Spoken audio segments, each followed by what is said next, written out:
Ja, så blev det så 2. juli. En lille smule overskyet i dag, men ellers meget fint vejr. Der står lidt af vores krydderurter og vores citrontræ og vores kumquats. Der står en lille oliven også.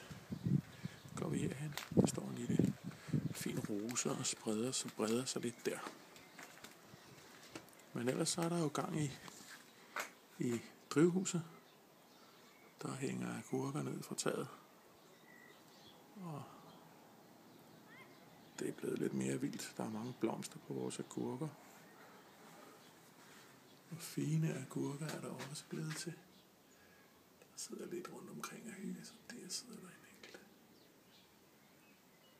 Og så sidder der ellers bare masser af blomster på. Så er der lige et par ualmindeligt smukke blomster, vi har fået af min mor. Og de er jo fine at have stående her, for de tiltrækker jo sådan lidt bier og sådan. Så kan vi gå rundt her. Lidt flere agurker, og bag stolen dernede står der lidt. Og den, der står der, er fantastisk. Det hedder en jungleagurk. De bliver 2 cm lange. Jeg ved ikke, om man kan se, der sidder en lige der i midten nu. Der. Men indtil videre, så falder de bare af. Vi kan ikke rigtig bruge dem til så meget. Så er der chili-farmen. Der er min Budorance Copenhagen. Isleno Mulato. Der er fine chilier der på vej. Så har jeg en thai chili. Thai hot. Så har jeg en Peruvian white. Der er fine blomster i også. Der sidder der en lille en. Så har jeg en lemon drop, og der står en der. Og der står 2 mere bagved, og de giver helt vildt mange blomster.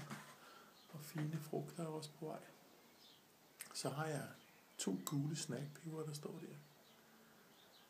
Og så hernede på gulvet står en skæg en.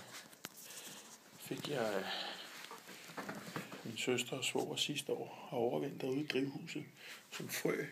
Og den er der simpelthen så mange fine frugter på nu, så helt vildt. Og bagved står der en ganske almindelig jalapeno, og den er helt vild med at gro, så den giver jo også nogle fine frugter. Og det er simpelthen 2. juli, at der er så meget på. Så har vi lidt indigo rose tomater, og som I ser, så er de helt vilde. Og her står der Boxcar Willy. Boxcar Willy, han er god til at lave kæmpe tomater. Så her er nogle ordentlige basser der. Men sjov. Masser af melon. Vandmelon.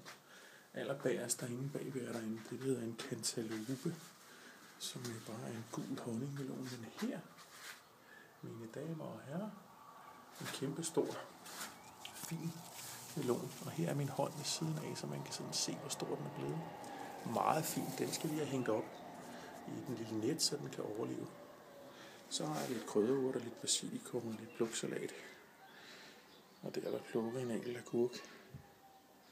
Så det var sådan lige lidt om drivhuset. Jeg hen over min portal har jeg lavet sådan en blå klokkeranke.